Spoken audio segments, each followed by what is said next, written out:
Pesan-pesannya saya cuma minta stop memberikan statement yang fitnahan seperti ini.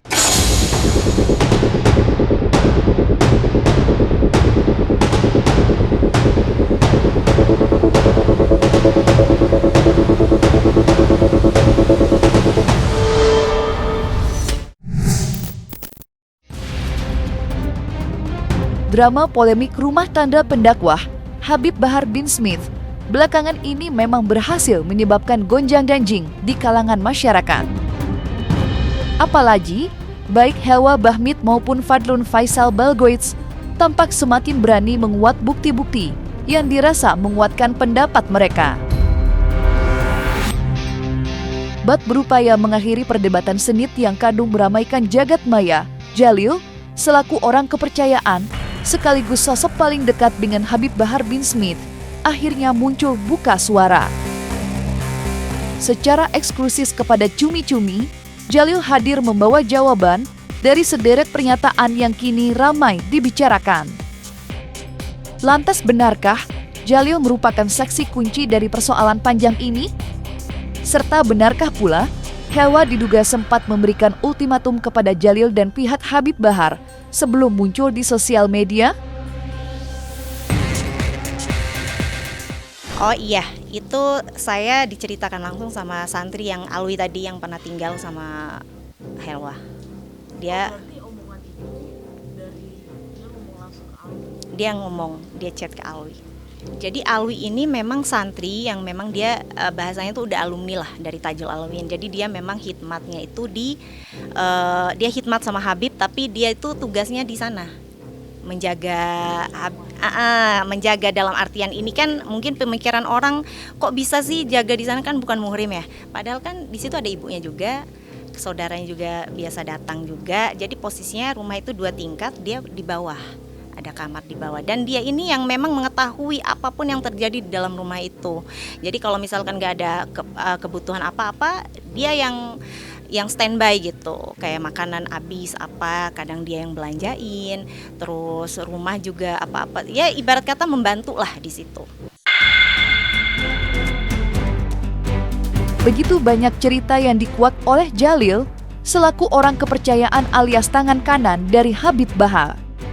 Mengingat, sebagai salah satu orang yang paling banyak menghabiskan waktu dengan Habib Bahar, Jalil kurang lebih mengetahui secara jelas apa yang sebenarnya terjadi di pernikahan sang guru dan Helwa Bahmid. Dan menurut kesaksian Jalil, banyak tudingan Helwa Bahmid yang tidak sesuai dengan realita. Khususnya, terhadap tudingan penelantaran yang terus-menerus ia gaungkan di mana-mana. Lantas, seperti apa kejadian sebenarnya terjadi menurut pandangan Jalil? Serta bagaimanakah pula ia menanggapi tudingan penelantaran?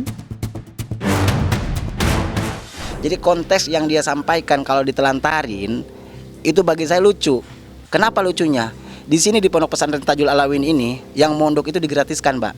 Hanya dipinta biaya untuk pendaftaran aja, untuk beli kitab, untuk lemari dan yang lainnya. Tetapi sehari-hari itu makan itu dari Habib digratiskan.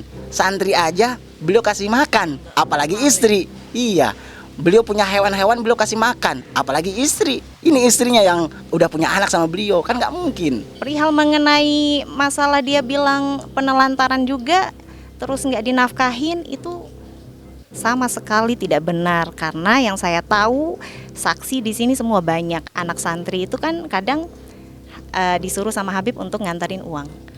Habib suruh ngantar uang, walaupun memang seringnya memang cash gitu, keseringannya memang cash, karena TF itu juga Habib kan jarang ada saldo kan, kebanyakannya cash gitu. Jadi diantarin, jadi bohong kalau misalkan dia bilang yang tadinya cuma 1 juta turun jadi 300, itu sama sekali tidak benar ya, karena saya lihat sendiri buktinya. Saya di sini juga tidak sepenuhnya membela Habib juga kan, maksudnya mungkin ada beberapa mungkin yang saya tidak tahu kan, tapi kalau untuk perihal mengenai masalah nafkah itu saya hampir semuanya saya tahu. Satu hal lagi, kalau permasalahan tentang pelantaran, bahasanya ya, pelantaran. Yang pertama dibilang pelantaran ini, apa konteksnya pelantaran itu? Sementara Habib itu memenuhi apa kebutuhannya gitu. Kebutuhannya. Bahkan jangankan hal ibarat kata untuk makan ya. Gas aja, gas habis. Habib penuhin langsung. Nyuruh anak, nyuruh saya gitu kan. Kadang nyuruh santri. Semuanya apapun juga itu. Bahkan dia minum kalau kita kan minum air galon ya. Air mentah, air masakan. Dia enggak. Dia minum air mineral. Air mineral kita kirim ketika udah habis, air kemasan. Udah habis nih air, kita kirim. Itu khusus untuk dia. Penelantaran kan seperti kayaknya bahasa penelantaran itu kalau kita mau artikan seakan-akan Habib ini dari awal nikah seakan udah menelantarkan. Itu kan kayak penelantarannya ini dalam artian kan seperti itu. Sedangkan yang saya tahu foto-foto itu udah cukup membuktikan ya bahwa posisinya itu kan dia lagi hamil juga. Habib ajak jalan-jalan. Jadi penelantarannya di mana? Kalau dia mau bilang itu ada penelantaran. Jadi saya rasa ini termaksud fitnah yang luar biasa ya yang dia sebarkan di sosial media gitu. Tudingan Helwa Bahmid terkait dugaan penelantaran dan tidak menaskahi yang diarahkan kepada Habib Bahar tampaknya terasa begitu perih untuk Jalil. Bagaimana tidak? Sebagai tangan kanan Habib Bahar, Jalil seringkali menjadi pihak yang diberikan amanah untuk mengirimkan sejumlah uang kepada Helwa. Bukan hanya melalui layanan transfer ban, Jalil bahkan berulang kali diminta untuk mengantarkan uang naskah itu secara langsung ke kediaman Helwa. Lantas, bagaimana Jalil menanggapi ucapan Helwa yang mengaku tidak pernah diberi naskah sampai harus meratapi lemari pendingin yang kosong melompong? Serta bagaimanakah pula penjelasannya soal mengantar uang ke kediaman Helwa? Nah, itu bukti-bukti yang kemarin dibawa ke tempat Dr. Richard itu, yang tadi ditunjukkan juga sama Umi, itu hanya sebagian dan ada udah yang kehapus juga. Makanya nanti ada mutasi rekeningnya juga, rekening koran, dan ada sebagian yang udah kehapus bukti-buktinya. Jadi kebanyakan cash sih yang dikasih. Saya yang nganterin juga, kadang anak santri yang nganterin. Ya kadang-kadang nyuruh saya nih, Lil anterin uang nih ke sana. Saya anterin. Kadang-kadang kalau saya lagi keluar ya sama anak santri yang lain untuk nganterin. Jadi kebanyakan untuk ngasih itu cash kebanyakan. Makanya yang kemarin dibawa sama Kak Lun ke podcastnya Dr. Richard itu hanya sebagian karena ada yang udah kehapus. Tapi nanti kita ada juga bukti rekening koran kita udah siapkan juga gitu. Kadang dari orang yang jaganya, di situ kan ada satu santri, bukan santri sih sebenarnya dia udah nggak mondok di Habib, cuma dia pengen khidmat sama Habib. Akhirnya, Bang, aquanya air minumnya Kak Helo udah habis, nanti saudara dikirim. Kita ada kok. Kadang kalau yang ngirim itu bukan saya, kadang ada santri lain yang ngirim. Dan gitu. Itu ada bukti foto-fotonya juga. Terkadang saya udah lucu, kan saya pernah waktu itu ya Habib ngasih duit tuh, waktu itu untuk belanja, saya kirim makanan ke sana ya. Berapa hari ya, 2 hari atau 3 hari waktu itu.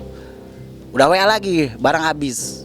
Saya nanya ke teman yang di sana kan, yang namanya Alu yang ngurusin di sana. Wi, emang bener makanan habis? Bohong katanya, orang dikeluarin dulu tuh semua isi-isi kulkas baru dipoto dikirim ke Habib. Allah katanya. Yang bener nih Wi, iya katanya. Oh, ya udah. Jadi maksudnya saya di sini adalah janganlah hanya karena mungkin satu kesalahan Habib yang belum bisa Habib capai buat mereka, jangan menghilangkan semua kebaikan Habib, karena Habib di sini kan Habib tetap tanggung jawab loh, maksudnya tetaplah ada kebaikan Habib buat adik-adiknya dia kan punya adik juga yang kuliah, adiknya datang dari Manado sana ke Jakarta, Habib tetap biayain, tetap fasilitasin. Jadi maksudnya saya nggak ada istilah Habib ini nelantarin keluarganya masih ditanggung sama Habib juga kok. Ada bukti transferannya Habib ke adiknya juga. Jadi dari mana Habib nggak baiknya gitu. Sementara itu, tentu masih segar diingatan bagaimana Helwa Bahmid bercerita tentang kisah pilunya yang diduga ditelantarkan oleh Habib Bahar sang suami ketika dirinya sedang menjalani proses persalinan. Di mana Helwa juga bercerita kalau Habib Bahar hanya muncul sebentar demi membacakan azan di telinga sang buah hati. Dan setelah itu, Habib Bahar langsung pergi entah kemana. Dan lewat kemunculannya ini, Jalil pun memberikan penjelasan, Habib Bahar sejatinya sedang jatuh sakit kala itu Untuk bernafas saja, sang pendakwa harus mendapatkan bantuan obat uap. Lantas, seperti apa penjelasan Jalil terkait hal itu? Serta benarkah pula Habib Bahar sebenarnya mendampingi Hewa ketika sedang mengandung? Pada saat saya berbicara awal dulu ya, pas dia hamil ya. Pas dia hamil, itu Habib 2 kali mengantar dia untuk periksa. Satu, yang kedua, dia itu masalah tentang pemeriksaan kandungan itu bukan di bidan, tapi di dokter khusus kandungan. Saya yang nganter, kadang santri yang nganter, kadang supir yang lain yang nganter. Pada saat waktu lahir, emang keadaan Habib lagi sakit. Waktu itu lagi diuap.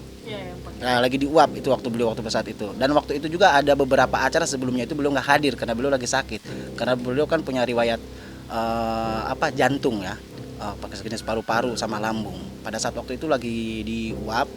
Nah, tapi saking beliau ininya sampai beliau menyempatkan waktu untuk datang ke sana untuk menengok anaknya. Beliau yang ngazanin, beliau yang komatin. Nah, terus habis itu cuma beliau hanya sebentar karena mungkin fisik beliau kan kurang sehat dan ditambah ada acara juga gitu. Ya, karena kan itu saya jelaskan tadi, Habib pada saat waktu itu waktu pas dia lahir, Habib lagi diuap. Lagi nggak bisa memungkinkan untuk jalan, makanya diuap sehingga supaya dadanya ini plong gitu. Biar bisa untuk keluar gitu. Karena pada waktu dia pas saat lahiran, Habib lagi kumatnya lagi parah-parah banget gitu kan. Maka sehingga minta diuap. Setelah diuap agak enakan, makanya belum langsung jalan gitu. Jadi kan pernyataan seperti itu aja kan harusnya orang udah mikir, ini perempuan ini nggak konsisten sama ucapannya kan. Jadi dia bilang kan Habib ini nyamperin dia cuma sekali.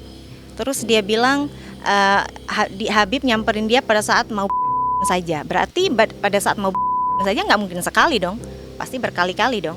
Jadi logikanya seperti itu gitu. Jadi bohong kalau misalkan dia bilang Habib nyamperin sekali, itu nggak masuk di akal. Kok nyamperin sekali bisa punya anak? Emang nyamperin sekali langsung hamil? Kan nggak mungkin. Pasti kan berkali-kali gitu. Sampai pada saat terakhir baru berapa bulan terakhir ini Habib masih nengokin anaknya baru lahir berapa kali, pas berapa hari lagi ditengokin lagi. Bila ditarik ke belakang, sederet tudingan yang disebarkan oleh Hewa Bahmid sebenarnya tidak hanya mencakupi soal perjalanan rumah tangganya yang diduga penuh duka dan air mata, tetapi juga terkait isu hipnotis yang diduga dilakukan oleh Habib Bahar demi mencuri hatinya. Dan hal itulah yang kini dibantah dengan tegas oleh Jalil. Lantas mengapa Jalil sama sekali tidak mempercayai tudingan itu? Serta bagaimanakah pula ia menanggapi dugaan hipnotis yang kini berhembus kencang di media sosial? Ya, kalau di hipnotis saya lucu tuh. Kalau tentang masalah hipnotis saya lucu juga itu ya. Karena sebelum pernikahan itu ada ta'aruf, ada perkenalan dulu dong. Dan perkenalan itu bukan hanya sehari 2 hari atau seminggu 2 minggu. Gitu kan, ada perkenalan dulu, ada ini dulu kan, kenalan dulu, ada ta'aruf dulu. Jadi ya emang suka, Mbak Helwanya suka. Nggak mungkin terhipnotis. Buktinya dia kan nggak mungkin dong terhipnotis itu kan dalam artian Habib lamar hari itu juga nikah. Tapi kan ini enggak, ada jarak. Nggak mungkin dong orang dihipnotis berhari-hari, nggak hilang-hilang hipnotis kan nggak mungkin. Jadi intinya suka sama suka. Makanya adanya pernikahan gitu. Kalau bahasa hipnotis nggak masuk bagi saya. Kenapa nggak masuknya? Masa dihipnotis? Kalau dihipnotis ya masa ya sampai setahun, sampai punya anak, ya kan? Kan begitu. Logikanya kan seperti itu. Makanya saya ketika kejadian ini framing begini, saya lucu kadang-kadang. Dan saya juga sedih. Sedihnya kenapa? Kok kebaikan Habib dibalas dengan kayak begini gitu? Kurang apa Habib ini kayak sama dia gitu? Saya yang tahu semuanya gitu, yang tahu dari nikah sampai saat ini gitu kan. Gitu. Adapun masalah terkait Abang Habib saat ini jarang-jarang ke sana karena ada problem antara Habib sama dia. Hanya Habib yang tahu sama dia gitu. Pesan-pesannya saya cuma minta stop memberikan statement yang fitnahan seperti ini, karena kan kita tahu semuanya. Saya tahu termaksud yang lain-lain ini yang terlibat dalam hubungan dia dan Habib. Jadi jangan sampai nanti itu merugikan dirinya sendiri, menjadi bumerang buat dirinya sendiri. Itu aja sih.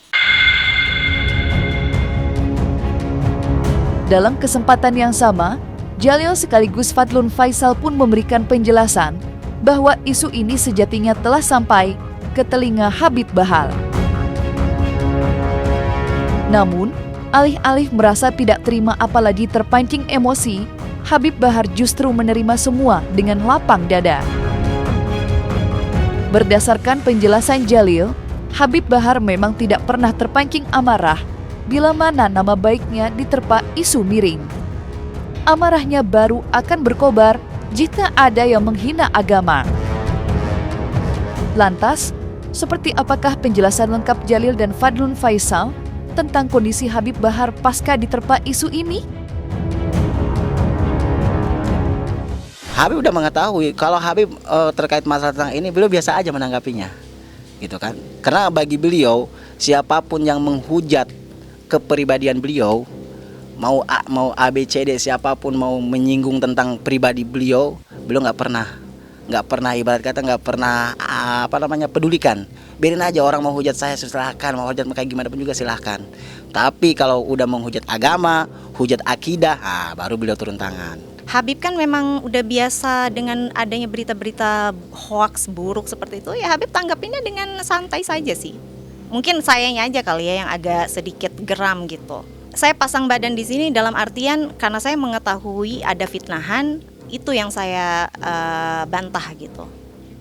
Fitnahan berupa dari dia live, pernah ada live-nya dia yang dia mengatakan Habib ini terus dia hidup itu ditelantarkan, tidak dinafkahi pun tidak seberapa, ya itu semua kan sebenarnya fitnah gitu. Masalah menafkahi yang tidak seberapa ini kan berarti kan maksudnya yang selama ini tuh apa gitu, yang kita kasih selama ini, yang Habib kasih selama ini. Pernah Satu waktu itu MK belum dicabut ya, putusan MK, termasuknya pencemaran nama baik lah. Ada salah satu pencinta beliau melaporkan dengan pencemaran nama baik kan waktu itu. Itu orang lagi ibu-ibu yang menjelekkan nama Habib, dilaporkan sama pecinta Habib. Akhirnya Habib larang, sempat udah masuk, akhirnya dibebaskan. Jangan, kata Habib, kasihan, jangan. Kalau orang mau caci maki, mau hina saya, silahkan. Saya nggak peduli orang mau kayak gimana pun juga. Tetapi kalau masalah tentang akidah, agama, baru saya nggak terima.